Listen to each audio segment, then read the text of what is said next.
विरामं रणरङ्गधीरं राजीवनेत्रं रघुवंशनाथं कारुण्यरूपं करुणाकरन्तं श्रीरामचन्द्रं शरणं प्रपद्ये। राम कृष्ण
हरि रूप पाहता लोक सदायो पाजने सुख झाले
झाले राम राज्य काय पुणे आमासी झाले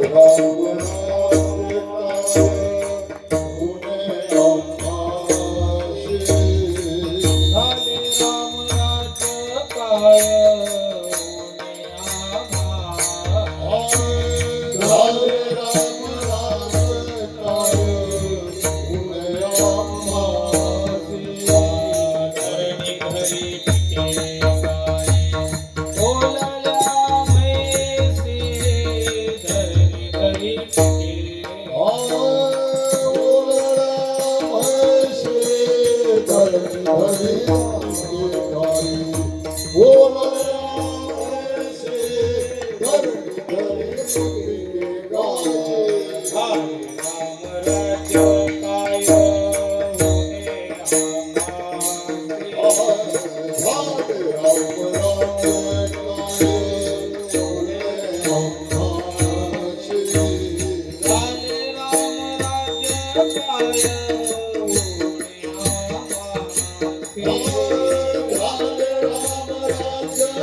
राम वेळोवेळा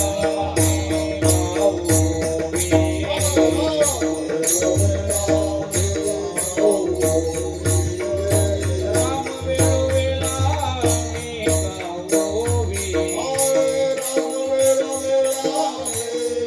गावोवी दलिता पंडिता देविता देवाई दलिता पंडिता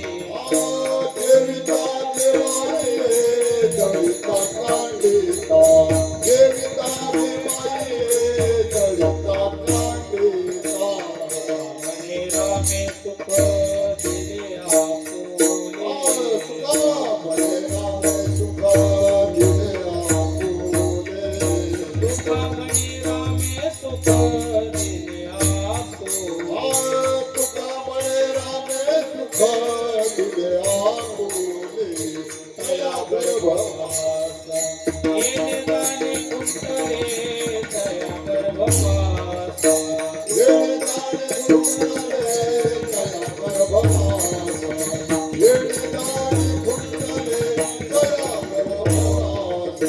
राम वेळोवेळा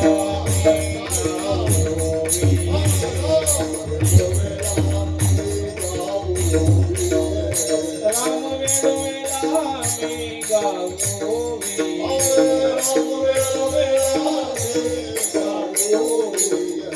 दलिता पंडिता देविता देवाई दलिता पंडिता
झाले राम राज काय होणे आभासे झाले राम राज काय होणे आभासे झाले राम राजे काय उन्हामासी झाले राम राजे काय उन्हामासी झाले राम राज होणे आभासे झाले राम राज होणे आभासे झाले राम राजे पुणे आमासी झाले राम राजे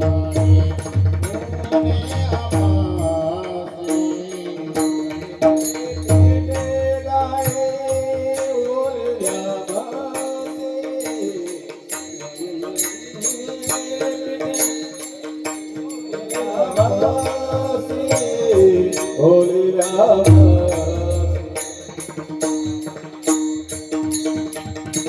Rama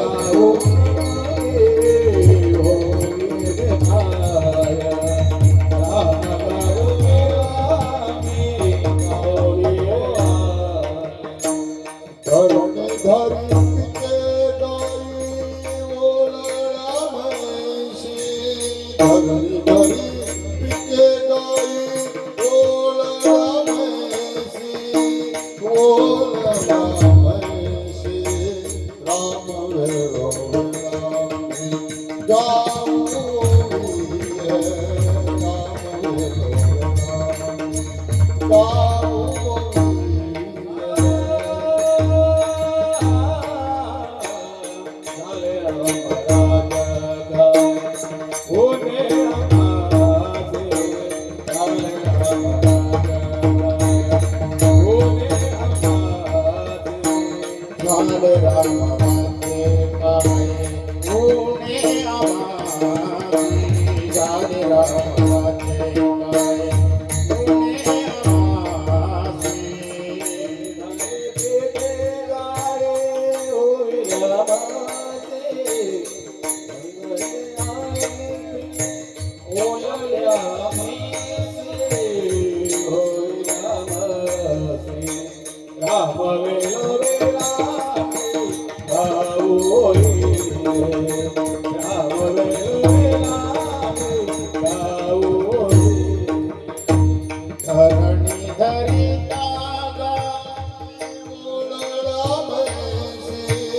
धरणी धरीत के गाये ओळला म्हैसी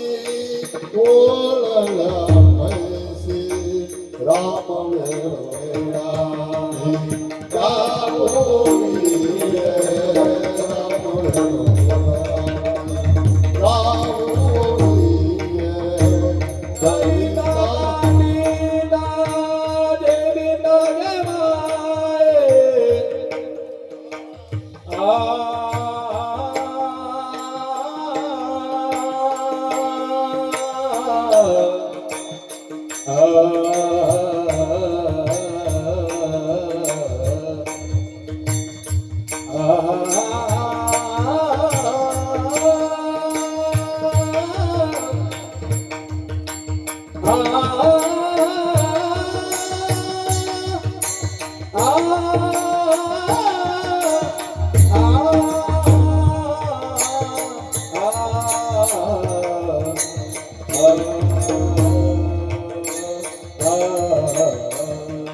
मासी धरणी धरी पिके गाई ओलल्या म्हैसी राम वेळोवेळा मी गावोविये दलिता कांडिता जीविता गे माई स्वप्नीही कोणी दुःख न देखे डोळा स्वप्नीही कोणी दुःख न देखे डोळा नामाच्या गजरे भय सुटले कलिकाला राम वेळोवेळा आम्ही गावोविये दलिता कांडिता जेविता बाई तुका म्हणे रामे सुख दिले आपुले तुका म्हणे रामे सुख दिले आपुले तया गर्भवासाये ने जाणे खुंटले राम वेळोवेळा मी गावोविये दलिता कांडिता जेविता गे बाई विठाला विठाला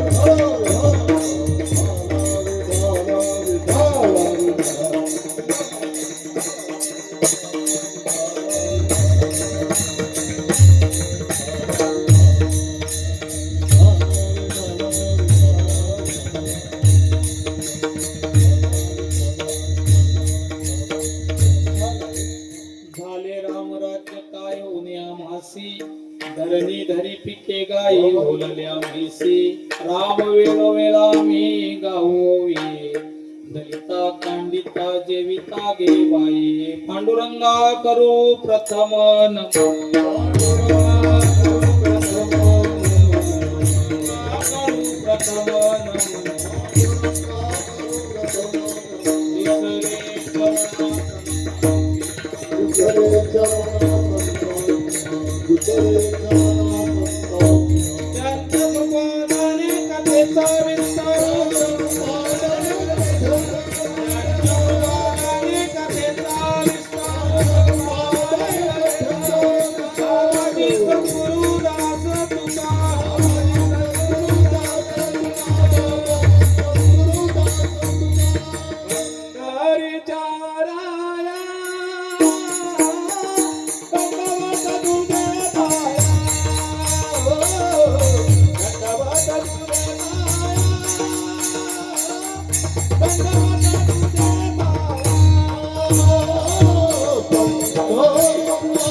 दुसरे चरणा संतांची त्यांच्या कृपाने कथेचा विस्तार बाबाजी सद्गुरु दास तुका ओम नमो ज्ञानेश्वरा करुणा करा दयाळा तुमचा अनुग्रह लाधलो पावन झालो चराचरी मी कळा कुसरी काहीच मीने बोलतो वचने अति भाविका तुमचा अनुग्रह लाधलो पावन झालो चराचरी एका जनार्दनी तुमचा दास त्याची आस पुरवावी तुमचा अनुग्रह लाधलो पावन झालो चराचरी काय माझी वाणी मानेल संतांसी रंजवू चित्तासी आपुलिया मस्तक माझा पायावरी या वारकरी संतांच्या सेवेलागी सेवक झालो तुमच्या लागलो तिज चरणा आहो स्वामी तुकया देवा यावरी न करावा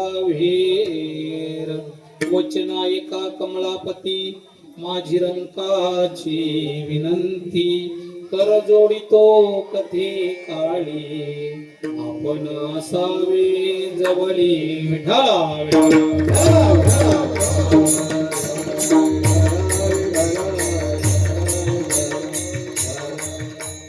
प्रस्तुत प्राप्त प्रसंगी संप्राप्त सेवेकरता निवडलेला अभंग देहूचे सुप्रसिद्ध साधू की वैराग्य ज्यांच्या घरी पाणी वाहत होतं तत्वज्ञान ज्यांच्या जीवनामध्ये पायकी करत होत भक्तीचा वसा घेऊन हे फूल या महाराष्ट्राच्या पावन भूमीमध्ये उदयाला आलं भंडारा भामचंद्र घोराड्या यासारख्या डोंगरांवर साधना करून देहासकट वैकुंठ गमन करून विश्वातील एक अलौकिक असा चमत्कार ज्यांनी इतिहासाच्या पानावर सुवर्ण अक्षरामध्ये लिहिला आणि विश्वंभर बाबांपासून चालत आलेल्या आपल्या 7 पिढ्यांच्या परमार्थाला एक नव उजाला प्राप्त करून दिला आणि आपल्या या वारकरी संप्रदायाच्या भव्य दिव्य इमारतीवर ज्यांचा कलश म्हणून उल्लेख केला जातो असे असणारे श्रीमंत संत जगद्गुरु तुकोबाराय यांच्या मुखातून निघालेली ही अलौकिक अक्षर आज कीर्तन सेवे करता विठाला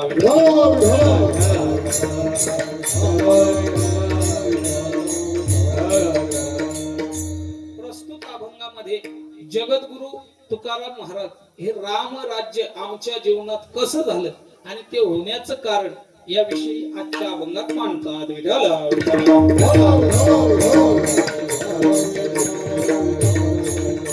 या अभंगाचा जर सरळ अर्थ आपण जर पाहिला तर जगद्गुरु तुकाराम महाराज म्हणतात झाले राम राज्य काय होणे आम्हास आमच्या जीवनात आता राम राज्य झालेलं आहे आता आम्हाला कशाचीही कमतरता राहिलेली नाही उणीव राहिलेली नाही आता सगळ्या धरणी जी आहे ती आता पीक धरत आहे तिला धरायला सांगायला म्हणजे पेरायला लागत नाही ती धरणी पीक धरत आहे गायी म्हैसी ज्या आहेत त्या आता सगळ्या ओढल्या आहेत म्हणजे अशा प्रकारे आमच्या जीवनात राम राज्य झालेलं आहे आणि हे कशामुळे झालं तर आम्ही त्या रामाचं वेळोवेळा गायन केल्यामुळे राम वेळोवेळा आम्ही गाऊ ओवी त्याच्यामुळे आमच्या जीवनामध्ये आम्ही दलत असताना कांडत असताना जेवत असताना सतत रामाचं भजन केल्यामुळे हे राम राज्य आमच्या जीवनात आलेलं आहे आणि एवढं सुख आलेलं आहे की स्वप्नात सुद्धा आम्हाला दुःख डोळ्याने दिसत नाही एवढं सुख आम्हाला प्राप्त झालेलं आहे आणि ज्या कलिकालाची सगळ्यांना भीती आहे आता त्या कलिकालाची भीती आम्हाला राहिलेली नाही कारण त्या रामाने आपलं जे आत्मसुख आहे ते आम्हाला दिल्यामुळे आमच्या वाट्याला जी कलिकालाची भीती होती गर्भवासाला येण्या जाण्याची जी भीती होती ती सुद्धा निघून गेलेली आहे आणि त्याचं कारण म्हणजे त्या रामाचं आम्ही वेळोवेळा गायन केल्यामुळे ते आमच्या जीवनात राहिलेलं नाही असा या अभंगाचा सरळ सरळ अर्थ आहे विठा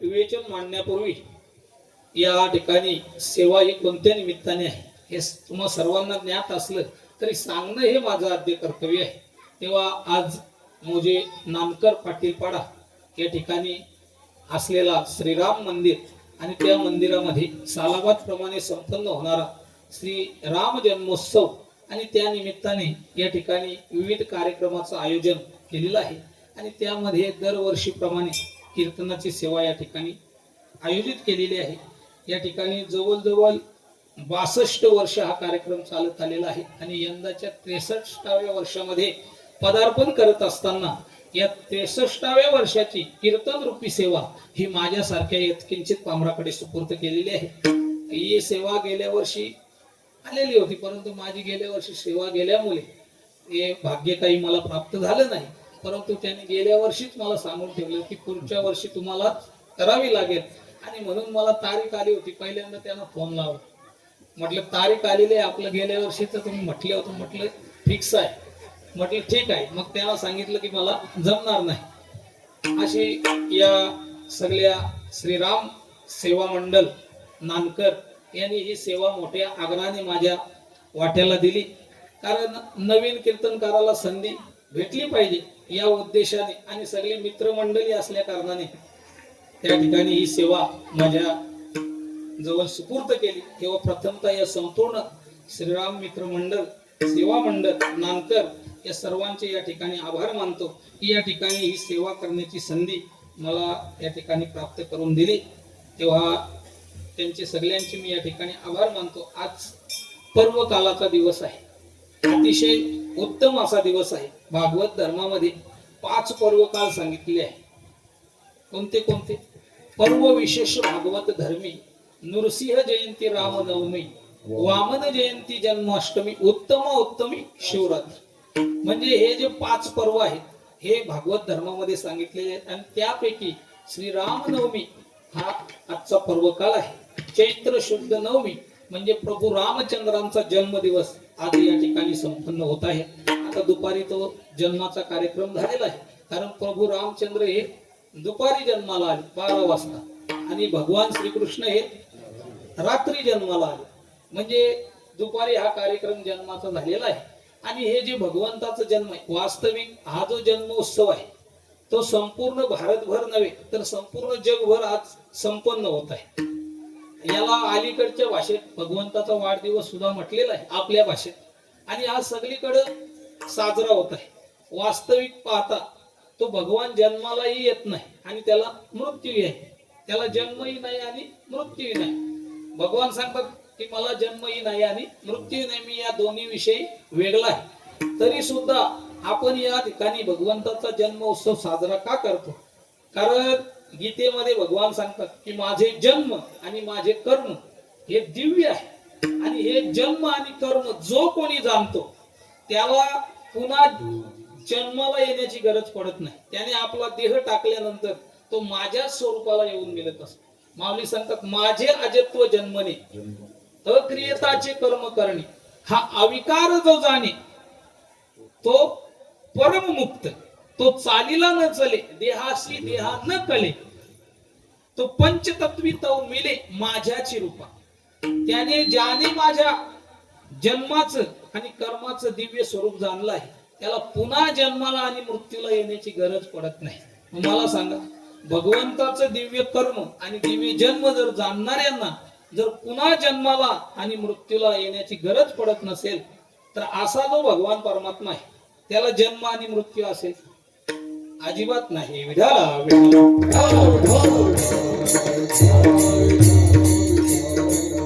या ठिकाणी त्या प्रभू रामचंद्रांच्या जन्माच्या स्मृती म्हणून आज जगभरात हा उत्सव साजरा केला जातो. महाराज, अतिशय लोकांचं प्रेम राम प्रभूवर आहे. आता आपल्याला मंदिरही नव्हतं, 2 वर्षापूर्वी तेही झालं.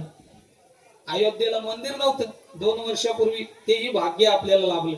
महाराज, किती मोठा सोला झाला. आता आठवण केली तरी अंगावर काटा येतो. काय काय दिलं लोकांनी राम प्रभूवर, इतकं लोकांचं प्रेम आहे. काय दिलं आणि काय ठेवलं लोकांनी महाराज राम प्रभूसाठी. खूप प्रेम राम प्रभूंवर. विठाला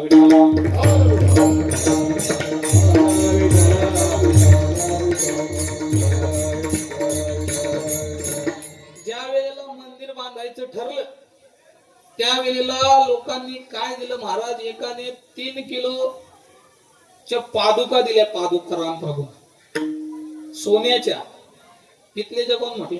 पितलेच्या नाही, सोन्याच्या. 3 किलो पादुका, 3 किलोच्या पादुका दिल्या. म्हणजे किती प्रेम असेल. एका हिऱ्याच्या व्यापाऱ्याने, आता नाव नका विचार, गुजरातचा आहे तो, नाव मला आठवण नाही, त्या हिऱ्याच्या व्यापाऱ्याने 11 कोटी रुपये दिले राम प्रभूंकर. म्हणजे करोडो रुपये दिले. महाराज, बरीच लोक अशी म्हणत होती काय मंदिर बांधायची गरज आहे, शाळा बांधा, दवाखाने बांधा. महाराज, मंदिर बांधायचं ठरलं, भारत सरकारचा एक नया पैसा सुद्धा घेतला नाही मंदिर बांधण्याचा. लोक म्हणत होते दवाखाने बांधा, हे बांधा, शाळा बांधा, परंतु भारत सरकारचा रुपया सुद्धा घेतला नाही. जी राम मंदिराची ट्रस्ट आहे ना, त्याने ठरवलं की मंदिर आपण सगळ्यांनी मिळून बांधायचं. भारतात अशी लोक होती, राज्यात अशी लोक होती की एकटा सुद्धा राम मंदिर बांधू शकत होत, परंतु जी ट्रस्ट आहे ना राम मंदिराची, त्याने असं ठरवलं की आपण 1 रुपया कोणाचा घ्यायचा नाही. मग काय केलं? काश्मीर पासून ते कन्याकुमारी पर्यंत आणि रामेश्वर पासून ते द्वारकी पर्यंत, उत्तर दक्षिण आणि पूर्व पश्चिम संपूर्ण भारतातून पैसा गोळा केला. काही द्यायचं नाही, फक्त प्रत्येकाने 10 रुपये द्यायचं ठरलं. किती? 10 रुपये. काही द्यायचं नाही. आता लोक द्यायला सुरुवात केली. 10 रुपये कोण देतो? जे लोकांनी द्यायला सुरुवात केली महाराज, संपूर्ण भारतातून जवळजवळ 5,500 करोड रुपये जमा झाले. किती? 5,500 करोड. आता त्या ट्रस्टने ते पैसे घेतले आणि बँकेत टाकले. बँकेत टाकले आणि त्या पैशाच्या व्याजावर मंदिर बांधलं. ते पैसे अजून तसेच आहेत. याला म्हणायची ट्रस्ट आणि याला म्हणायचं नियोजन. विठाला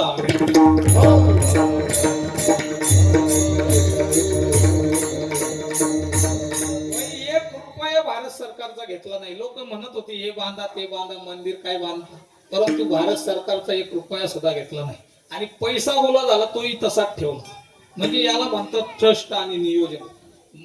आपल्या राम प्रभूंवर इतकं लोकांनी प्रेम केलं महाराज. काय जमेल ते लोकांनी दिलं. एकाने 108 फुटाची अगरबत्ती बनवली.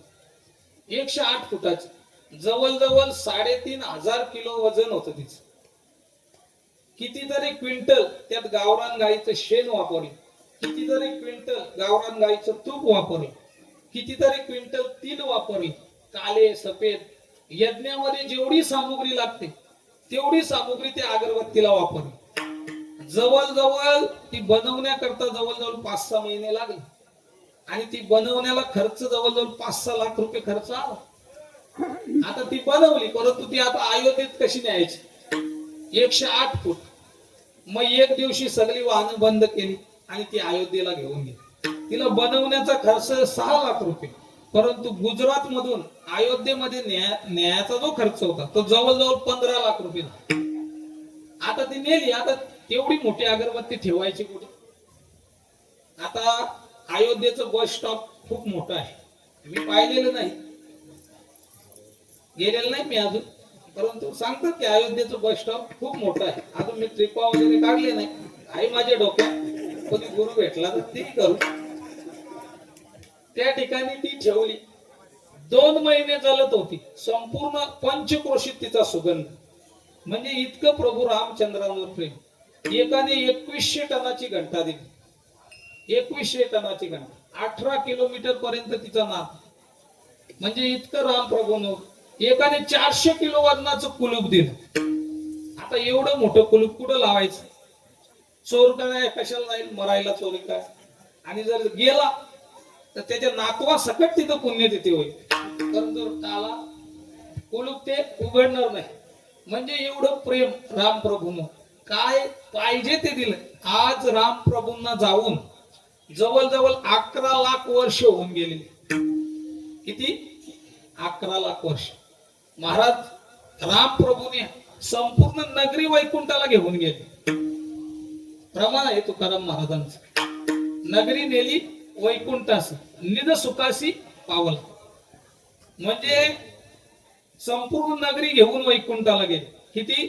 11 लाख वर्ष पूर्ण झाली. तरी सुद्धा आज आपण राम प्रभूंचा जन्मदिवस साजरा करत. त्याच्यानंतर राम प्रभूंना 2 मुलं होती. कोण? लव आणि कुश. आता लव आणि कुश, कुश जो आहे ना त्याने पहिलं राम मंदिर बांधलं. कुठं? आता ज्या जागेवर आहे ना तिथं. आता हे मी का सांगतो? आज रामनवमी आहे आणि म्हणून ही सगळी माहिती तुम्हाला गोळा करून करून करून आता सांगतो. कुशाने पहिल्यांदा राम मंदिर बांधलं आणि त्याच्यानंतर त्यांच्या 36 पिढ्यांनी राज्य केले. आता तेव्हाचं आयुष्य फार मोठं होतं. जवळजवळ 36 पिढ्यांनी राज्य केलं आणि मग द्वापार युग लागलं. द्वापार युग लागल्यानंतर ते राम मंदिर तसंच अक्षय राहील, चांगलं राहील. त्याच्यामध्ये काही राजांनी भर घालून त्याला आणखी चांगलं बनवलं. त्याच्यानंतर द्वापार युग संपलं आणि मग कलियुग लागलं. आता कलियुगामध्ये राजे यौवन भ्रष्ट झाले, ठाई ठाई दोष घडले, ही अवतार धरले. महाराज त्या ठिकाणी कलियुगामध्ये आपल्या भारतावर परकीयांचे आक्रमण होऊ लागले. जवळजवळ 900च्या शतकापासून आपल्या भारतावर परकीयांची लोंढी यायला सुरुवात झाली. आणि मग ते आले का त्यांचे 2च ब्रिदावल्या होत्या. काय? एक हिंदूंची कत्तल करायची आणि मंदिरं पाडायची. जशा प्रत्येकाच्या ब्रिदावल्या असतात. रामायणाचार्य, भागवताचार्य. रामायणाचार्य म्हटला की त्याच्या कीर्तनात रामायणातलं उदाहरण येणार म्हणजे येणार. भागवताचार्य म्हटला की त्याच्या कीर्तनात भागवतातलं उदाहरण येणार म्हणजे येणार. आता मी कोणी चार्य वगैरे नाही, जसं येईल तसं सांगायचं. विठ्ठला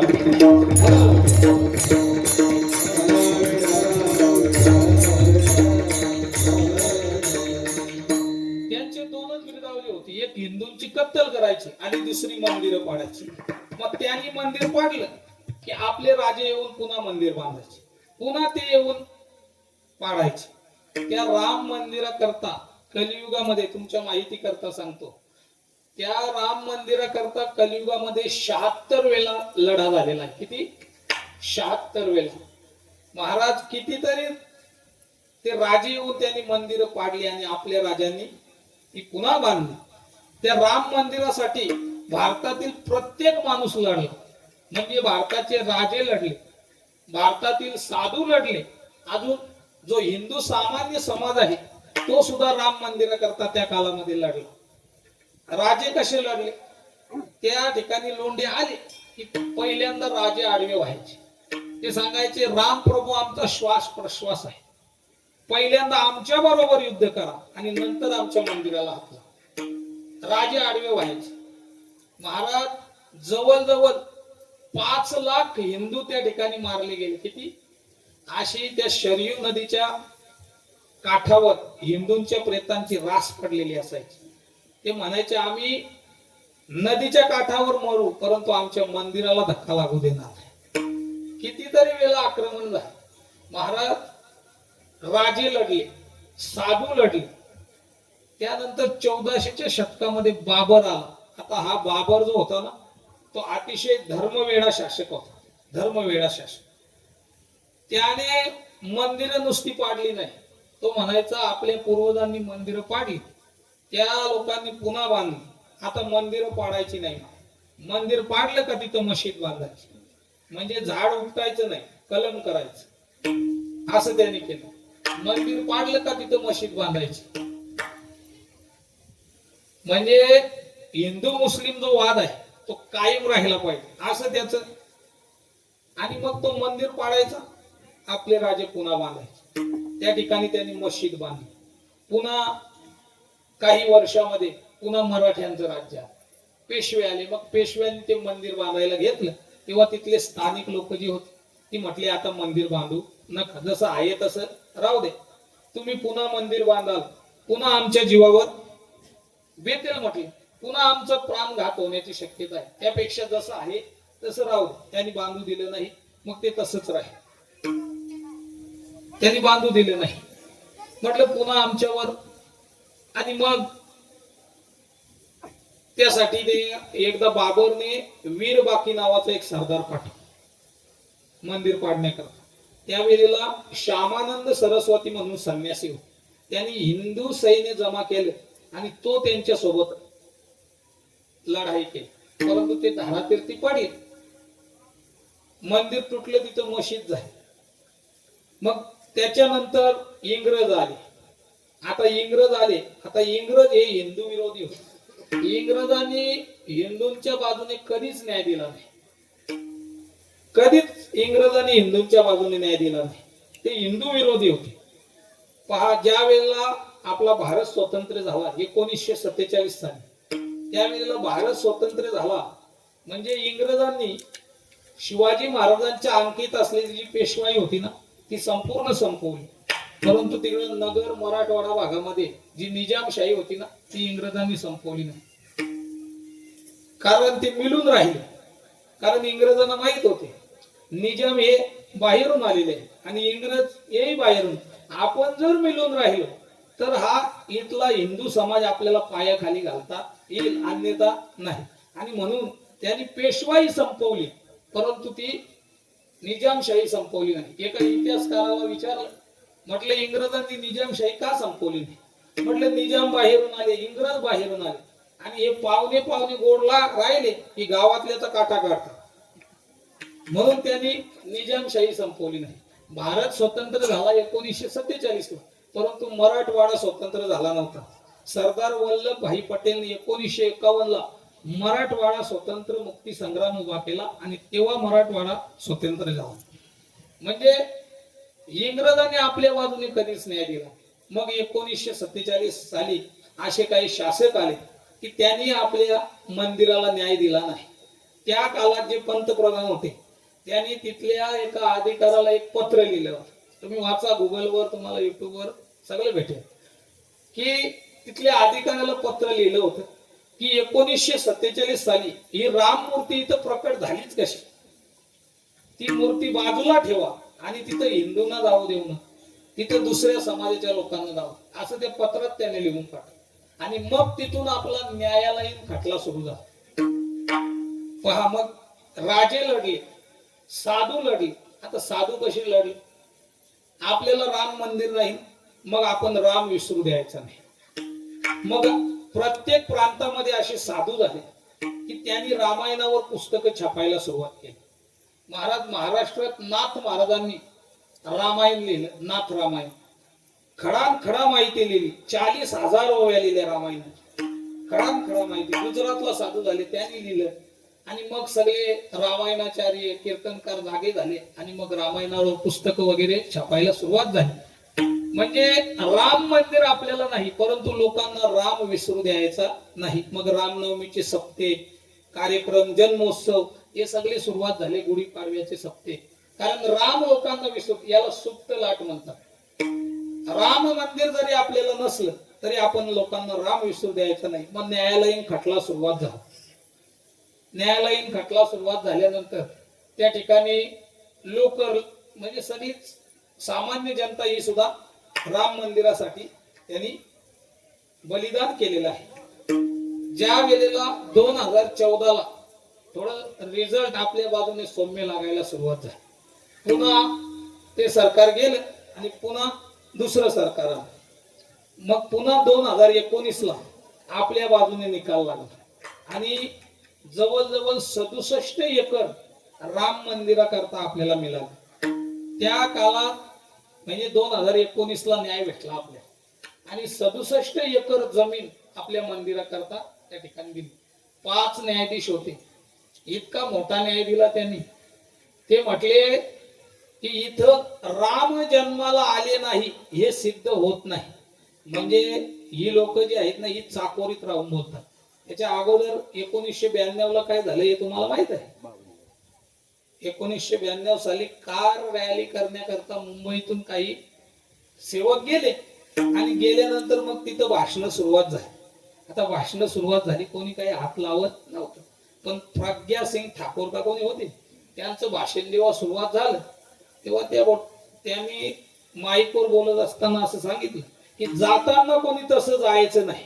मग या बाबरी मशिदीची एक एक वीट घेऊनच जायचं. म्हणजे मशीद पाडायचं असं म्हटलंच नाही, कायद्याच्या भाषेत राहून बोलली. म्हटलं प्रत्येकाने जाताना एक एक वीट घेऊन जायचे. आणि धावा म्हटल्याबरोबर पोलिसांना काही समाज आवडतो. गोळीबार केला, लाठीचार्ज केला, लोक चढली आणि ती मस्जिद होती ती पाडली. आता पाडल्यानंतर तिचा जिम्मा कोण घेणार? कारण त्या काळामध्ये जो सरकार होता ते सरकार कोणाला फासावर दे आणि कोणाला आत्ता केल्याचा भरोसा नाही. मग जिम्मा कोण घेणार? मग आदरणीय स्वर्गीय बाळासाहेब ठाकरे त्यांना विचारलं, म्हटलं कोणी मशीद पाडली? ते म्हटले कोणी पाडली मला माहित नाही, परंतु जर माझ्या शिवसैनिकांनी मशीद पाडली असेल तर मला त्याचा सार्थ अभिमान आहे. महाराज त्या ठिकाणी ते असे होते, वन मॅन आर्मी. ते म्हटले बोललो तर बोललो, कोणाला घाबरत नव्हतं. मग हिंदूंना थोडी ऊर्जा आली की आपल्या बाजूने कोणीतरी बोलणारा आहे.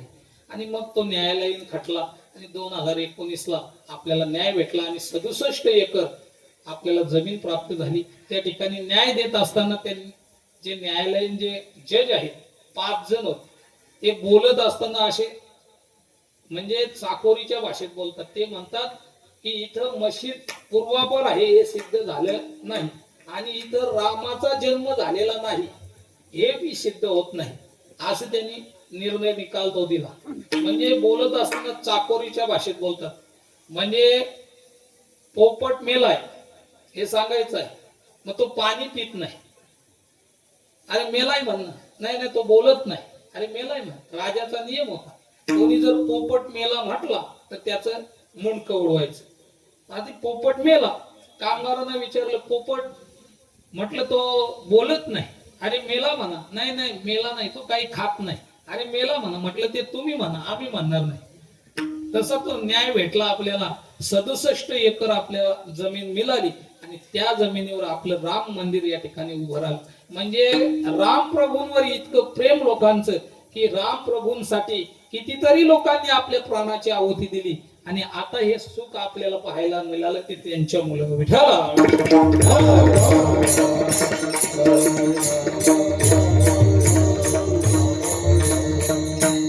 एवढं प्रेम का आहे राम प्रभूंवर? कारण राम प्रभूंचं चरित्र जर पाहिलं तर काहीतरी आगलं वेगळं आहे. राम प्रभू सगळ्यांपेक्षा काहीतरी वेगळे आहे. 5 मुद्दे सांगतो राम प्रभू बद्दल. पहा, राम प्रभूंसारखा पुत्र नाही म्हणून हे उत्सव चाललेले आहे. राम प्रभूंसारखा मित्र नाही म्हणून हे उत्सव चाललेले आहे. राम प्रभूंसारखा शत्रू नाही म्हणून हे उत्सव चाललेले आहे. राम प्रभूंसारखा भाऊ नाही म्हणून हे उत्सव चाललेले आहेत. आणि राम प्रभूंसारखा पती नाही म्हणून हे उत्सव चाललेले आहेत. विठ्ठला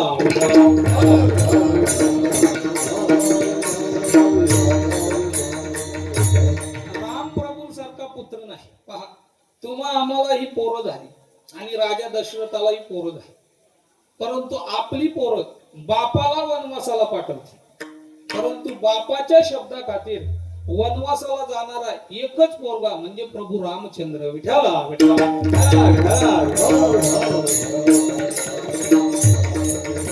म्हणून हे उत्सव चाललेले आहेत. नाहीतर आपली पडझड अशी झालेली आहे, आपल्याला रामायण माहित नाही, महाभारत माहित नाही. आपल्या महाराष्ट्राचं सांगतो मी, महाराष्ट्राच्या एका शाळेत गुरुजींनी प्रश्न केला, म्हटलं सीता रामाची कोण होती? तो मुलगा म्हटला आजी होती. आजी. अरे तुझी आजी अस म्हणजे ही आपली पडझड आहे. म्हणजे आपल्याला रामायण माहित नाही, महाभारत माहित नाही. नाहीतर 2 वर्षापूर्वी एक व्हिडिओ आला होता, इतिहासाचा पाठ होता. मॅडम मुलांना शिकवत होते, ते मॅडमनी शूटिंग करून टाकलेली होती. तिने विचारलं की कोणी कोणाच्या हातावर तुरी दिली. एकानं सांगितलं औरंगजेबाने आदिलशहाच्या हातावर तुरी. आता औरंगजेब कुठं, आदिलशहा कुठं? दुसऱ्याला विचारलं कोणी कोणाच्या हातावर तुरी दिली. त्यांनी सांगितलं अफजल खानाने दिलेर खानाच्या हातावर तुरी दिली. आता अफजल खान मेल्यावर दिलेर खानाला. तिसऱ्याला विचारलं कोणी कोणाच्या हातावर तुरी दिली. तो म्हटला औरंगजेबाने शिवाजी महाराजांच्या हातावर तुरी दिली. त्याला विचारलं का दिले? म्हटलं तिकडं तुरी जादा झाल्या होत्या. परत विचारलं कोणी कोणाच्या हातावर तुरी दिली. तो म्हटला शिवाजी महाराजांनी औरंगजेबाच्या हातावर तुरी दिली. म्हटलं का दिले? म्हटलं त्यांना तुरीचं वरण आवडत होत. तिकडं तुरी महाराष्ट्रात जादा झाल्या होत्या. म्हणजे ही आपली झालेली पडझड आहे.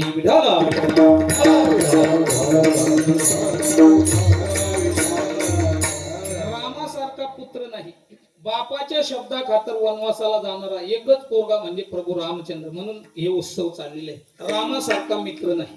ज्या वेळेला सुग्रीवाची आणि रामाची मैत्रीचं पाणीग्रहण झालं अग्नीच्या साक्षीने, तेव्हा बसले असता सुग्रीव राम प्रभूंना म्हणाले, रामा तुम्ही माझ्याशी मैत्री केली, तुम्ही मैत्री कडेला नेणार म्हणजे शेवटपर्यंत टिकवणार.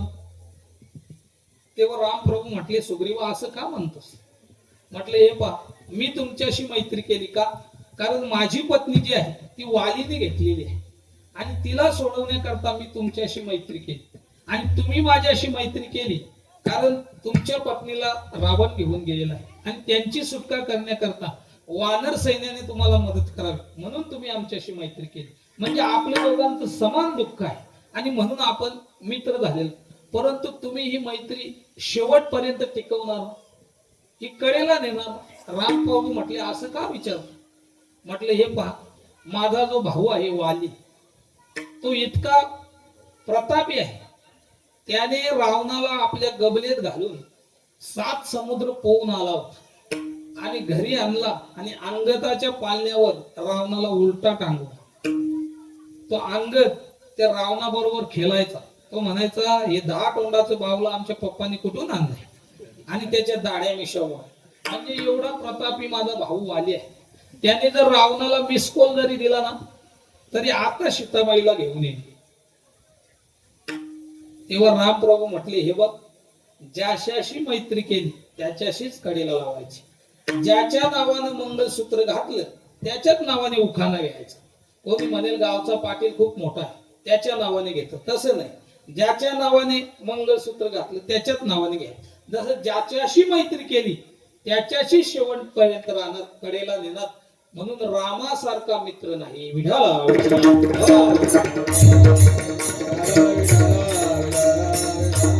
म्हणून हे उत्सव चाललेले आहेत. अजून रामासारखा भाऊ नाही, शत्रू नाही. रामासारखा शत्रू नाही. रावणाचं भाग्य त्याला राम प्रभूंसारखे शत्रू भेटले. ज्या वेळेला सेतू बांधलं आणि राम प्रभू सैन्य घेऊन लंकेमध्ये गेले. आता लंकेवर आक्रमण करायचं आहे. प्रभू म्हटले थांबा, आक्रमण करू नका. का? म्हटलं त्या रावणाने 14 चौकड्या राज्य केलेलं आहे आणि त्याची लंका सोन्याची आहे आणि ज्याच्या देशात युद्ध होतं ना त्याची फार हानी होत असते. आता आपण पाहत असतो आता त्यांचीच काय आपली हानी होत चाललेली आहे. म्हणजे ज्या देशात युद्ध होतं त्यांची हानी होत असते आणि म्हणून राम प्रभूने रावणाला समजवण्याकरता, शिष्टाई करण्याकरता अंगदाला पाठव की रावणा आताही तू सीतामाईला सोडून दिली तर राम प्रभू इथून मागे जातील. म्हणजे एवढा दिलदार शत्रू राम प्रभू आहे, परंतु तो ऐकेल तर रावण कोण त्याला म्हणे. रावण ऐकत नाही. काही म्हणजे रावण शरण येतच नाही. काही रावण 80-90 वर्षाचे झाले तरी अजून शरण आले नाही रामाला.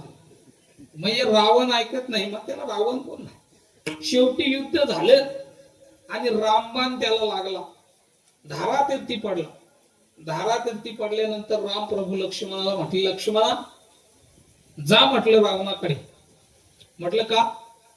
अरे त्याने 14 चौकड्या राज्य केलेलं आहे. राजकारणातील डावपेच माहीत असल्याशिवाय माणूस पुन्हा पुन्हा निवडून येऊ शकत नाही किंवा एवढा कारभार चालू शकत नाही. त्यांनी 14 चौकड्या राज्य केलेलं आहे. तू त्याच्याकडून राजकारणाचे धडे घे. लक्ष्मण गेल्यानंतर त्या ठिकाणी रावणाच्या डोक्याजवळ जाऊन बसले. म्हटलं रावणा मला राजनीतीचे धडे सांग, राजनीतीबद्दल मार्गदर्शन करा.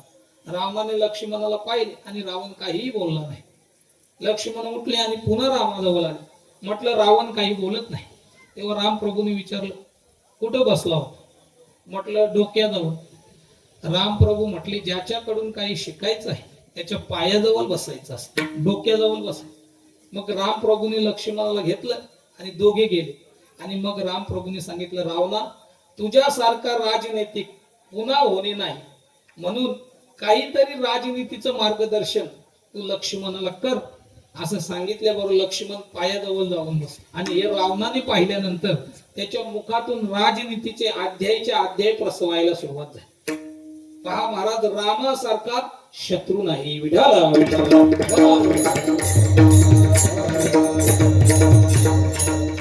म्हणून हे उत्सव चाललेले आहे. रामासारखा भाऊ नाही. माझा भाऊ जर राज्यावर बसत असेल आणि मी जर आडवा येत असेल तर मी इथं थांबण्यात अर्थ नाही. मी वनात गेलो पाहिजे. म्हणजे रामासारखा भाऊ नाही. आज आपण जर पाहिलं तर आज सगळ्यात जास्त भांडणं ही कोणाचे आहेत? भावाभावांचे. बांधावरून भांडणं भावाभावांचे. आज सक्का भाऊ सख्या भावाला रस्ता द्यायला तयार नाही. अहो आमच्या साधू संतांनी जगाला मार्ग दाखवला. मार्ग दावोनी गेले आधी जयानिधी संत.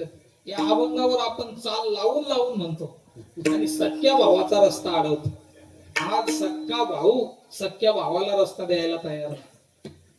आज जेवढी कोर्टामध्ये जास्त भांडणं जर असतील तर भावाभावांची आणि भाऊ बहिणीची हीच भांडणं जास्त आहे. राम प्रभू सारखा भाऊ नाही. तुम्ही ही पहा, आपल्या एखाद्या मोठ्या भावाकडे जर जास्त तुकडा असेल तर त्याला सांगा तू माझ्या वडिलाप्रमाणे आहे, ठेव तुझ्याकडे जास्त.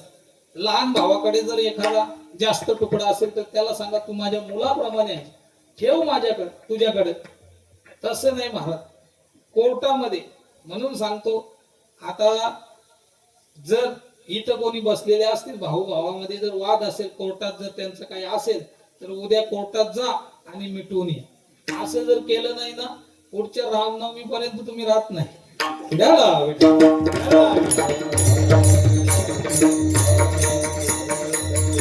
रामासारखा भाऊ नाही म्हणून त्यांचे हे उत्सव चालले. रामासारखा पती नाही.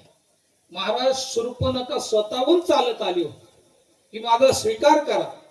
राम प्रभू म्हटले मी एक पत्नी व्रत आहे. आपल्याकडे असं झालं असतं आपण म्हटलं लाभेला बदना भला चकलीने आणलं पाहिजे.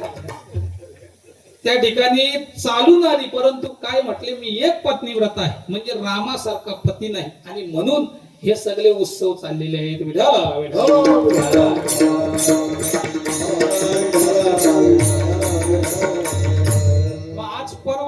महत्वाचा दिवस आहे, रामनवमी आहे आणि त्या रामराज्य आपल्या जीवनात व्हावं म्हणून आपण काहीतरी केलं पाहिजे. आज रामनवमी आहे, मग आपण काय करायचं की जेणेकरून आपल्याला असं म्हणता येईल की झाले रामराज्य.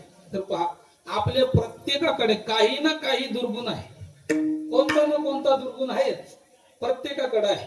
मग त्यातला एखादा दुर्गुण जर आज आपण टाकून दिला, कोणाला तंबाखू खाण्याची सवय असेल ती टाकून द्या, कोणाला दारू पिण्याची सवय असेल ती सोडून द्या, अजून काही दुर्गुण असतील ते सोडून द्या. आणि ते जर तुम्ही आज सोडले तर खऱ्या अर्थाने तुमच्या जीवनात झाले रामराज्य असं म्हणण्याचा अधिकार आहे. आणि हे म्हणण्याकरता तुम्हाला कोणीच अडवणार नाही. आणि हीच गोष्ट महाराज अभंगाच्या प्रथम चरणात झाले राम राज्य काय ओने आमागे राम राज्य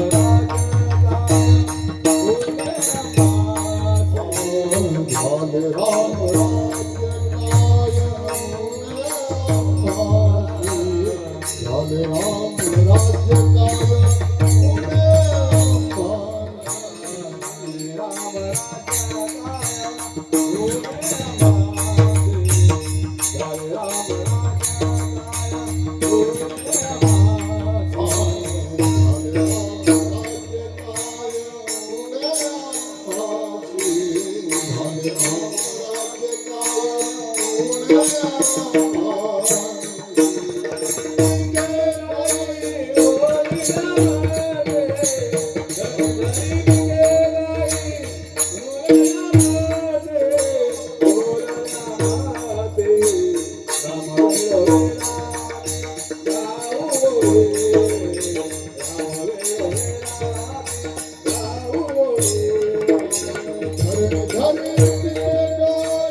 झाले राम राज्य धरणी धरी पिके गायी उलल्या म्हैस.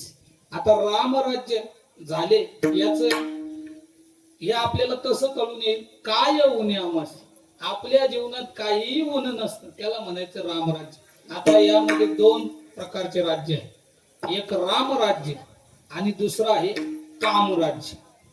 एक रामाचं राज्य आणि एक कामाचं राज्य. आता प्रत्येक माणसाच्या जीवनामध्ये एक स्वतंत्र राज्य असतं, प्रत्येक जण एक स्वतंत्र राज्यामध्ये वावरत असत.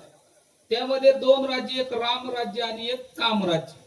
आता रामराज्य जे आहे त्याचं लक्षण काय आहे? काय ऊने आम्हास. आणि कामराज्य जे आहे त्या कामराज्यामध्ये सगळं ऊनच राहत, तिथे काही पूर्णता होत नाही. कारण कामराज्य जे आहे त्या कामराज्याने मोठ्या मोठ्यांना नागवलेलं आहे. कामाजी कोतवाल याने नागवले बहुतांशी, हरिहराशी त्यासी कामात जमदाग्नी दुर्वास नाडीले थोर थोर ऋषी. विढाला क्रोधाजी फौजदार तोही बिलाला यास. म्हणजे हा जो कामराज्य आहे तो मोठ्या मोठ्यांना अडचणीत टाकतो. दुर्वास, जमदाग्नी दुर्वास यासारखे ऋषी त्यांनी नाडलेले. म्हणजे कामराज्य जे आहे त्यामध्ये उणीव असतं आणि रामराज्य जे आहे त्यामध्ये काही उणीव नसतं. तुकाराम महाराज म्हणतात काय उणे आमास. आता मला सांगा, तुकाराम महाराजांच्या परिस्थितीकडे आपण जर पाहिली तर त्यांची परिस्थिती कशी आहे? आम्ही सदैव सोडके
पाहिलं तर सगळं ऊनच आहे. मग तरी सुद्धा तुकाराम महाराज म्हणतात झाले राम राज्य काय उणी आमास. तर पहा आता ही जी उणीव आहे ती बाह्य उणीव आहे आणि एक आंतर उणीव आहे. तुकाराम महाराजांना आंतर उणीवामध्ये काहीच कमतरता नाही. ते म्हणतात रिद्धी सिद्धी दासी, रिद्धी सिद्धी दासी घरी काम धेनू परी नाही भाकरी सेवावय भक्षावय. म्हणजे रिद्धी सिद्धी हे आमच्या घरी आहे, काम धेनू आमच्या घरी आहे, परंतु संसारिक स्थिती जर पाहिली तर भाकरी सुद्धा आम्हाला खायला नाही. तुका म्हणे आम्ही त्रैलोक्याचे धनी परी नाही उणे पुरे कोणाचे. म्हणजे कोणाचे उणे आम्ही पुरू शकत नाही, तसे आम्ही त्रैलोक्याचे धनी. म्हणजे ही स्थिती आहे ती बाह्य आणि आंतर स्थिती आहे. विठाला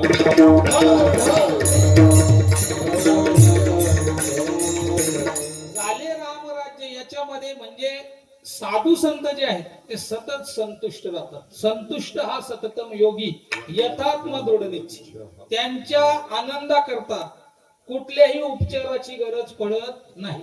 ते त्यांच्या आनंदामध्ये नामस्मरणामध्ये ते सुखी असतात, आनंदी असतात. ज्ञानोबराय उदाहरण देतात, वारशे विन सागरू जैसा जले नित्य निर्भरू तैसा निरुपचारू संतोष. ज्यांना जसं समुद्राला भरण्याकरता पावसाची वाट पाहावी लागत नाही, तसं महात्म्यांच्या संतोषाकरता आनंदाकरता कुठल्याही उपचाराची गरज पडत नाही. ते त्यांच्या नामस्मरणामध्ये त्यांच्या चिंतनामध्ये ते संतुष्ट असतात. चिंतने चिदाले न लगे अन्न पाणी अशा प्रकारची त्यांची स्थिती असते. विठाला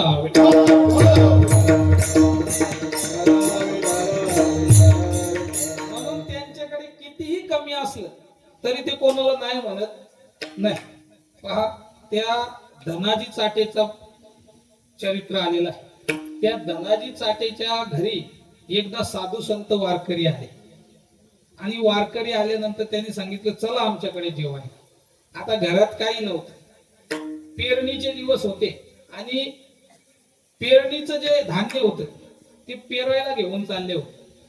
त्या धनाजी चाटेने बायकोला सांगितलं हे बघ हे धान्य आहे ना पेरणीचं, हे दलू ना. म्हटलं साधू संतांना जेवायला. ती पत्नी म्हटली अहो हे पेरणीच आहे, हे जर पेरलं नाही तर मग आपल्याला काय भेटणार आहे. म्हटलं ते पेरणीचं असो ते काही साधू संतांपेक्षा मोठं आलं. आता तेव्हाच्या महिला ऐकत होत्या, तेव्हाच्या आता त्या पतीचं ऐकत होत्या. तिने नेले आणि ते दलून आणले. बीज दलोनिया केली आराधना लागे नारायणा पेरणे. ते महाराज ते पेरायचं बीज त्यांनी दलून आणलं आणि साधू संतांना वारकऱ्यांना जेवायला घातलं. आता धनाजी चाटे त्या वारकऱ्यांबरोबर तीर्थयात्रेला निघून गेले आणि मग मुलं आणि बायको इकडे चिंता करू लागले. म्हटलं पेरायचं बी होतं, लोकांच्या पेरण्या चालू आहे, त्याही आता आपण काहीच नाही टेन्शन मध्ये. आणि मग 2 दिवसामध्ये शेतावर सहज फेरफटका मारण्याकरता गेले. बीज तलोनिया केली आराधना लागे नारायण पेरणे. ते देवाने त्यांच्या सगळ्या शेतांची पेरणी केली होती. गहू 2 दिवसामध्ये काढायलाच आले होते. लोकांची पेरणी चालू होती आणि यांचे डायरेक्ट काढायला आले होते. त्यांच्या बांधावर भोपले होते, भोपले मोठे मोठे. प्रत्येक भोपला कापला की त्याच्यातून 2-2 पायली गहूच निघायची. म्हणजे देव द्यायला लागला ना की 1000 हाताने, त्याला 1000 हात आहे, आपल्याला 2च हात आहे. परंतु आपण 2000 हाताने जर दिलं तर तो 1000 हाताने देत असतो. महाराज म्हणजे माणसाने दान धर्म करावा. कारण मला सांगा पाणी कोणत्या विहिरीचं चांगलं असतं? ज्या विहिरीला उपसा आहे आणि तिच्यामध्येच पाणी साचत असत. ज्या विहिरीला उपसा नाही तिच्यामध्ये पाणी साचत नाही. ते साचलेलं पाणी त्याला वासही मारत. म्हणून साठवून ठेवू नका, दान धर्म करत चला. विठाला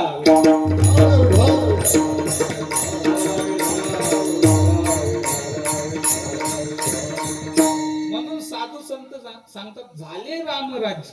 आता अजून याच्यामध्ये 2 प्रकार आहे, एक रामराज्य आणि एक रावण राज्य. रामराज्य काय ऊन आमाश, त्या रामराज्यामध्ये काहीच ऊन नाही आणि रावण राज्यामध्ये सगळं ऊन आहे. मला सांगा रावणाला किती पत्न्या होत्या? 80,000 पत्न्या होत्या. लोकसभेला जर खासदारकीला उभा राहिला असता तर घरातून निवडून आला असता. एवढ्या पत्न्या असून सुद्धा सीतामाईंना चोरून आण याला काय म्हणायचं? ऊन तरी सुद्धा त्याला कमतरता वाटली.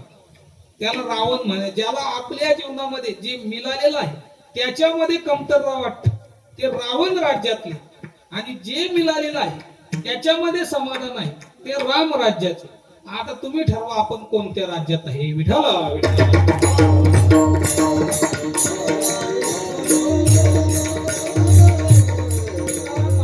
आता आमच्या जीवनामध्ये काही उणीव राहिली नाही. धरणी धरे पिके, जमीन जी आहे ती पीक धरायला लागली. कोणतं पाहिजे ते पीक, ज्वारी गहू बाजरी काय पाहिजे ते धरणी धरी पिके, म्हणजे पीक धरायला लागलेले. म्हणजे पेरणी करायला जायचं नाही, डायरेक्ट काढायलाच जायचं. जसं धनाजी चाटेंच्या बाबतीत काढायलाच जायचं. तुम्ही म्हणाल गवत काढायला तर जायला लागत असेल. धरणी धरी पिके, गवत धरी नाही पिके धरी, म्हणजे धरणी धरी पिके. गायी ओलल्या म्हैशी, गायी आणि म्हैशी सुद्धा ओललेल्या आहेत. आता आमच्या जीवनामध्ये रामराज्य झालेलं काही उणीव राहिलेली नाही. तेव्हा तुकाराम महाराजांना विचारलं तुमची ही जी वृत्ती आहे ही कशामुळे झालं? तर तुकाराम महाराज उत्तर देतात अभंगाच्या. राम यावे रामी गावोवी, राम यावे रामी गावोवी.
कशामुळे झालं तर त्या रामाचं भजन केल्यामुळे. राम वेलो वेला आम्ही गावोवी, दलिता कांडिता जेविता गे माये. त्या रामाचं भजन केल्यामुळे आता ते रामच आम्हाला देतो सगळे. ज्याची खावी पोळी त्याची वाजवावी, त्याचा खावा खोबरा त्याचा राखावा उमरा, अशा म्हण आहे. मग तो राम आम्हाला सगळं देतो, मग आम्ही त्याचं भजन गातो. राम वेळोवेळा आम्ही गाऊ ओवी, तो राम आम्ही सतत गातो. काय गातो? राम कृष्ण गीती गातो.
कांडिता जेविता. कधी गायचं? दलिता. आता पूर्वी दलायचे. आता मी पाहिलेलं आहे, लहान होतो तेव्हा दलायचे पूर्वी. म्हणजे दलित, आणि दलित असताना मग राम वेळोवेळा गाव होय, त्या ठिकाणी रामाचं भजन. आता दलायचं राहिलं नाही. आता एकच दिवशी दलतात, चावलांच्या दिवशी. आता तेवढंच तिथं गाणी म्हटली जातात, ती वेगळी असतात. आमची मोठी आई म्हणायची गवला राम वेळोवेळ आम्ही दलिता अजून कांडिता. पूर्वी राईस मिल मध्ये कोणी जात नव्हतं, मग घरीच प्रत्येकाच्या उखल आणि मुसल असायचे, त्यात कांडण करायचं आणि मग त्या वेळेला रामाचं भजन करायचं, देवाचं भजन. दलिता कांडिता जेविता, जेवत असताना आम्ही राम राम बोलतो. जेवत असताना, उठताना, बसताना आपण राम राम बोललो पाहिजे. हरी बोला देता, हरी बोला घेता, सर्व काळ कार्य करता हरी बोला, हरी बोला गाता हरी बोला खाता उठता बैसता हरी बोला, देह त्यागा आणखी हरी बोल. म्हणजे जनी हरी बोला विजनी देह त्यागा आणखी हरी बोल. प्रत्येक वेळेला हरी बोल. माणसं उठताना हरी बोलतात, बसताना हरी बोल. काही माणसं तसं नाही. काही माणसं उठत असताना बया बया बया बया बया. कोणत्या बाहेर बचत गटाच्या का महिला मंडळाच्या. म्हणजे रामकृष्ण हरी किंवा हरी काही पण म्हणत नाही. महाराज एकाने फोन लावला मला 5-6 दिवसापूर्वी. आता भाऊ नावाची त्याच्याकडे लिस्ट मध्ये 4-5 नंबर होते. त्यांनी मला फोन त्याला लावायचा होता दुसऱ्या भाऊला, परंतु त्याने चुकून मला लावलं. मी म्हटलं रामकृष्ण हरी. म्हटलं त्या मायला भाऊ महाराजला लागला. अरे म्हटलं मलाच लागले पण तू शिवी का देतो. म्हणजे माणसं काय बोलतील याचा भरोसा नाही. विठ्ठल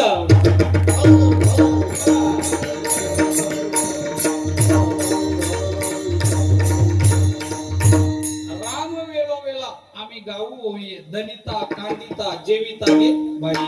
आणि त्याच्यामुळे काय झालं, ते जे सुख आहे ते आम्हाला, जे दुःख आहे ते आम्हाला स्वप्नात सुद्धा दिसत नाही. स्वप्नीही दुःख कोणी न देखे डोळा, नामाच्या गजरे भय सुटले कलिका. स्वप्नात सुद्धा दुःख आमच्या येत नाही. नामा म्हणे एका जनार्दनी जाताची शरण, स्वप्नी जन्म मरण नाही. ते दुःख जे आहे ते आमच्या स्वप्नात सुद्धा दिसत नाही. कशामुळं? नामाच्या गजरामुळे. आणि तो कलिकाल आहे त्याला सुद्धा भय सुटलेला आहे. आता कलिकाला भय कसं सुटतं पहा.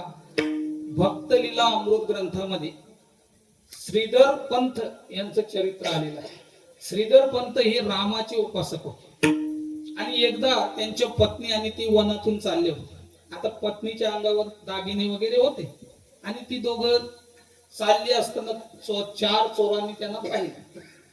आता 4 चोरांनी पाहिल्यानंतर आता ते चोर त्यांनी विचार केला की या बाईच्या अंगावरचे सगळे दागिने आपण चोरायचे. एकाने असं सांगितलं, दुसरा म्हटलं बाई सकट चोरायची, ते दागिनेच नाही म्हटलं बाई उचलायची. तेव्हा एकाने सांगितलं, कारण श्रीधर पंत हे दिसायला जरा अंधान होते, उंच बांधा. म्हटलं सोनं भेटेल परंतु 2-3 जणांना तरी पानाला मुकावं लागेल, कारण ते एकदम टोलेजंग घरी होते. महाराज त्यांनी मग युक्ती केली. मग ते त्यांच्या जवळ गेले. म्हटलं रामकृष्ण आहे. म्हटलं राम राम. रामकृष्ण आहे. म्हटलं कुठं निघाले? म्हटलं पुढच्या गावाला चाललेलं आहे. म्हटलं तुम्ही कोण? ते बोलायलाही प्रखर होते. म्हटलं तुम्ही कोण? म्हटलं आम्ही राम उपासक आहोत, रामाची भक्त आहोत. चोर बोलायला फार गोड असतात, गोड बोलून केसाने गला कापतात. चोर फार बोलायला गोड असतात. म्हटलं आम्ही राम भक्त. बरं ठीक आहे, तुम्ही म्हटलं तुम्हाला आमच्यापासून काही धोका नाही, घाबरू नका. म्हटलं ते काही नाही, तुम्ही तुमच्या मार्गाने जा, आम्ही आमच्या मार्गाने जातो. तेव्हा ते म्हटले आम्ही रामाचे उपासक आहोत, रामाची शपथ घेऊन सांगतो तुम्हाला आमच्याकडून काही धोका नाही, काही भीती नाही. म्हटलं आता रामाची शपथ घेतल्यानंतर महाराज तिथं थोडं ते नरमल्यानंतर दोघे चोर होते ते त्यांच्या जोडीला चालला आणि दुसरे दोघे होते ना ते त्यांच्या पत्नीच्या मागे चालला. आता पुढे ते चालले आणि त्यांची पत्नी मागे चालवली, कारण पूर्वीच्या महिला ज्या आहेत त्या हातात हात घालून चालत नव्हते, ते मागे चालायचे. आणि मग 200 मीटर पुढे ते दोघे चोर आणि श्रीधर पंत गेले. त्या बाई थोड्या मागे राहिल्या. मागे राहिल्यानंतर त्यातल्या एका चोराने त्या बाईचं तोंड दाबलं आणि तो दुसरा होता त्याने दगड घेतली आणि श्रीधर पंतांच्या डोक्यात घातली. त्या 2 चोरांनी त्यांना बोलण्यात गुंतवून ठेवलं होतं. ती दगड डोक्यात पडल्याबरोबर रामाला आवाज आहे, ए रामा असं म्हणून त्याने धारातीर्थी पडले, प्राण निघून गेला. त्या चौघा चोरांनी त्या महिलेच्या अंगावर दागिना काढून घेतला आणि चौघे जण तिला धरून घेऊन पुढे चाललेले आहेत. आता पुढे चाललेले आहेत आणि ती सारखी मागे बघायची, सारखी मागे बघायची. जवळजवळ 1.5-2 तास झाले, ती सारखी मागे बघायची. तेव्हा ते चोर म्हटले, अगं बाई, आम्ही तुझ्या समोर तुझ्या नवऱ्याला मारलेला आहे आणि तू सारखी मागे काय बघ? तेव्हा ती म्हटली, तुम्ही ज्या रामाची शपथ घातली त्या शपथीमुळे माझे मालक हे निर्धास्त झाले. त्या रामाची शपथ देऊन तुम्ही त्यांचा घात केला. मी ते पाहतो तो राम अजून आला कसा नाही. महाराज, असं म्हटल्याबरोबर तो राम या वेळेला कुठं राहिला असं म्हटल्याबरोबर सगळी अयोध्या हादरली.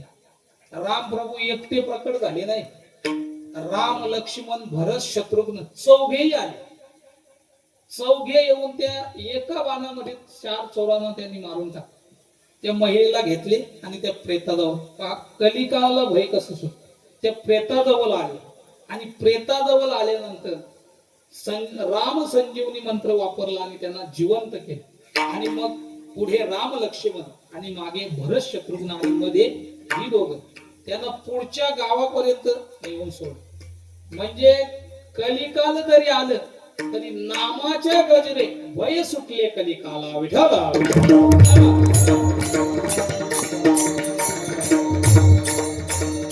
आणि त्या नामस्मरणामुळे त्या राम प्रभूने आम्हाला आत्मसुख प्रदान केलेलं आहे. हीच गोष्ट शेवटच्या चरणात.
शेवटच्या चरणामध्ये जगद्गुरु तुकाराम महाराज म्हणतात, तुका म्हणे रामे सुख दिले आपुले, तया गर्भवासा येणे जाणे खुंट. त्या राम प्रभूने आम्हाला आत्मसुख प्रदान केलेलं आहे आणि त्याच्यामुळं आमचं जे येणं जाणं आहे, गर्भवासाला जे येणं जाणं आहे ते खुंटीत झालेलं आहे. या ठिकाणी आत्मसुख प्रदान झालेलं आहे. महाराज, माणसं भगवंताच्या नामस्मरणाशी इतकी एकरूप होतात, भक्तीशी इतकी एकरूप होतात, त्यांना ते आत्मसुख प्रदान झालेलं असतं. त्या नरहरिदासाची एक कथा आलेली आहे भक्त लीला अमृत मध्ये. तो नरहरिदास रामाचा भक्त होता आणि त्यांच्या गावात एकदा नाटक आलं, नाटक भक्त प्रल्हाद. आता भक्त प्रल्हाद नाटक आल्यानंतर त्या नरहरिदासाला पात्र जे देण्यात आले ते नृसिंहाचं पात्र देण्यात आलं. आता नृसिंहाचं पात्र दिल्यानंतर एकाला हिरण्याक्ष बनवलं, एकाला हिरण्यकश्यप बनवलं, अशी ती पात्र सगळी तयार केली. आता हिरण्यकश्यप जरा अंधार होता आणि मग नरहरी तो जरा सिंगल होता. नृसिंहाचं त्याला पात्र दिलं आणि मग त्याला खांबातून निघायचं होतं. महाराज, तो खांबातून निघाला, त्या हिरण्यकश्यपूला त्याने मांडीवर घेतलं. आता नाटकामध्ये खोटं खोटं फाडायचं असतं, त्याने खरंच माणूस फाडला. त्या हिरण्यकश्यपूला खरंच मारून टाकलं. तो जागेवर मेला महाराज. त्याचे भाऊ होते 7-8 जण. महाराज कुऱ्हाडी काठ्या घेऊन आले. म्हटलं याला आता आम्ही याचे तुकडे दुकडे. त्या ठिकाणी राजा होता. म्हटलं थांबा, मी राजा इथं आहे, मी न्याय देईन, मी त्याला शिक्षा करीन. म्हटलं त्याला विचारलं काय रे तू कसा माणूस मारला? म्हटलं मला काही समजलं नाही, माझ्या अंगामध्ये देव संचरला. म्हटलं असं कसं समजलं नाही? ते भाऊ म्हटलं याला तुम्ही आमच्या ताब्यात द्या, आम्ही याला शिक्षा करतो. राजा म्हटलं तसं नाही, मी याला शिक्षा करणार, परंतु आता नाही, थोडा वेळ थांबा, काही दिवसांनी मी त्याला शिक्षा करतो. खरंच त्याच्या अंगामध्ये देव संचरला आहे का हे बघायचं आहे. आणि मग ते राजाने पुन्हा एकदा नाटक ठेवलं. आता नाटक ठेवलं रामायणाचं आणि त्याला पात्र दिलं दशरथाचं. आणि मग दशरथाचं पात्र दिल्यानंतर महाराज राम प्रभू वनवासाला जायला निघाले. आता हा पात्र कसा निभावतो हे सगळं गावाचं त्याच्याकडे लक्ष. महाराज दशरथाचं पात्र दिलं त्याला, राम प्रभू वनवासाला निघाले आणि मग तो राम प्रभूंच्या मागे धावू लागला. रामा रामा रामा असं हाक देत तो गेला आणि निश्चिंत त्या ठिकाणी पडला. अर्धा तास झाला तरी हल्ला नाही. सगळे पाहत होते हा पात्र कसा निभावतो. शेवटी राजा त्याच्या जवळ गेला. महाराज त्याचा प्राण निघून गेला होता, म्हणजे इतकी एकरूप होता. रामे सुख दिले आपले. महाराज राम राम म्हणता त्याने प्राण त्याग केला. राजाने त्याला उचलून दाखवलं, हे पहा. म्हटलं खरंच हा भक्त आहे. विठ्ठल म्हणजे एवढी माणसं एकरूप होतात नामरूपाशी. नाहीतर एक नामदेव नावाचा गृहस्थ होता, तो सीतामाईचा भक्त होता. तो सीतागडीला जाऊन आला होता.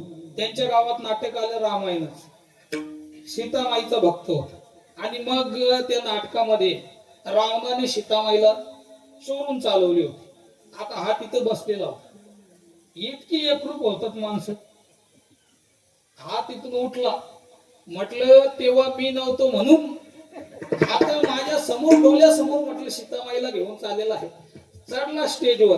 त्या रावणाला 4-5 वेळा डोक्यावरून उचलला पडला. सगळं त्या ठिकाणी नाटकच बिथरलं. म्हणजे एवढी माणसं एकरूप होतात. ते सीतामाईला घेतली आणि परत नेऊन दिली. म्हटलं तेव्हा मी नव्हतो म्हणून. म्हणजे ही अशी माणसं एकरूप होतात. हे सुख सगळं राम रूपाने प्राप्त होत असतं. तुका म्हणे रामे सुख दिले आपुले, तया गर्भवासा येणे जाणे खुंटले.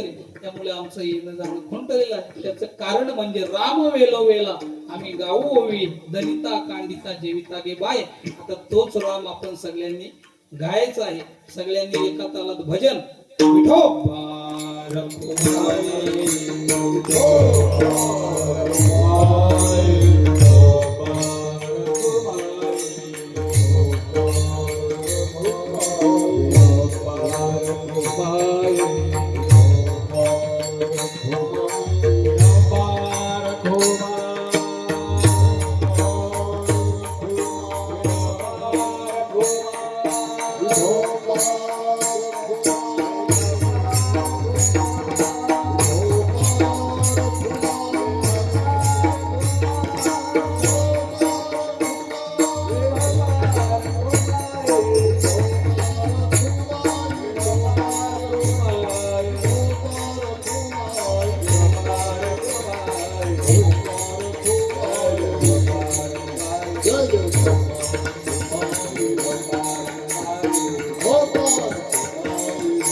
गाणे खुंटया गर्भवासा येरी गाणे खुंटले राम वेळोवेळा आम्ही गावोवे दलिता कांडिता जेविता घेऊ. धावत्या वेळेमध्ये अभंगाचा भाव तुमच्या समोर मांडलेला आहे. वास्तविक सेवा 8 ते 10 होती, परंतु सेवा 9:15 सुरुवात झाली, परंतु मी काही काटकसर केलेली नाही. आता बरोबर 11 वाजत आलेले आहे, तेव्हा या ठिकाणी ही सेवा करण्याची संधी मला प्राप्त करून दिली आणि म्हणून या संपूर्ण श्रीराम सेवा मंडळ नानकर आणि ग्रामस्थ मंडळ नानकर पाटील पाडा या सर्वांचे या ठिकाणी आभार मानतो. आजच्या कीर्तनाचे सौजन्य जे आहे ते राम भक्त श्री गणेश शांताराम पाटील माजी सरपंच नानकर यांच्याकडून आजच्या कीर्तनाचं सौजन्य आहे. या ठिकाणी उपस्थित सर्व आमने लोणार परिसरातील मंडळी या ठिकाणी उपस्थित आहे. आता कोणाचं नाम उल्लेख करत नाही, सगळ्यांचे या ठिकाणी आभार मानतो. या ठिकाणी आमचे पांडुरंग बाबा आमने लोणार परिसराचे उपाध्यक्ष, या ठिकाणी कोषाध्यक्ष, कार्याध्यक्ष या ठिकाणी उपस्थित आहेत. त्यांचे आभार. आमचे नवनाथ दादा असतील त्या सगळ्यांचे आभार. ज्यांनी युट्यूब चॅनलची शूटिंग आमचे जगदीश दादा ठाणगे हे या ठिकाणी उपस्थित आहेत, त्यांचे आभार.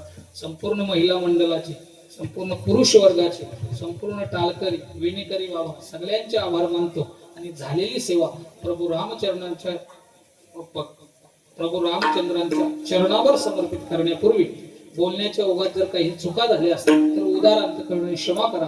कारण बालक बोबडा बोले का वाकुडा मी चुका पावली ते चोज करोनी मावली रिजेल जे हे प्रेमाचं बोलणं आहे, अधिकाराचं काही बोलणं नाही. मृदुंगाची ज्यांनी साथ केली आमचे ओंकार पाटील, उद्या तुला यायचं आहे, ते या ठिकाणी आले, त्यांचे आभार.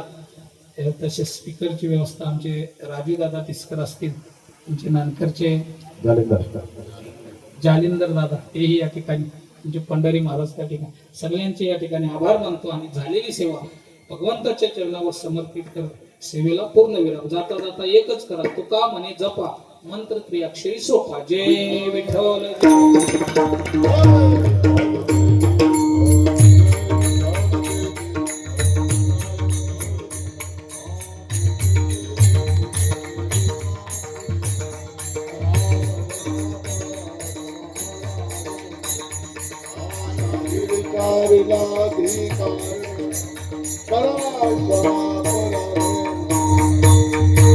कृपा म्हणे ज्ञानेश्वर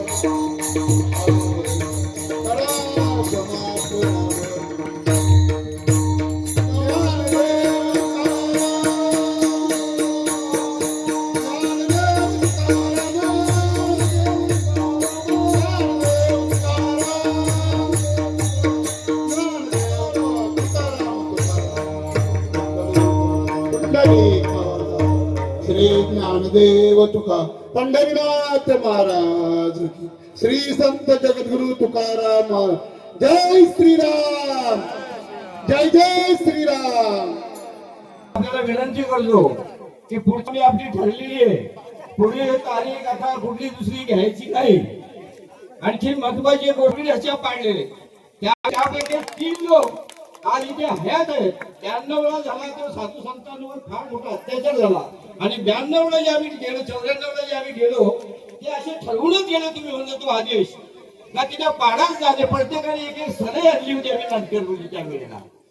आणि म्हणून अशा प्रकारची चांगली उपयुक्त माहिती दिली. आणि आपण शेजारच्या आहात, माझ्याकडे या संबंधीची काही माहितीची पुस्तकं आहेत, मी आपल्याला जरूर देईल. चांगल्या प्रकारचा इतिहास त्याच्यामध्ये आलेला आहे. कृपया जरा लक्ष द्या. आपल्या सर्वांच्या सुपरिचित असे असणारे हरिभक्तीपरायण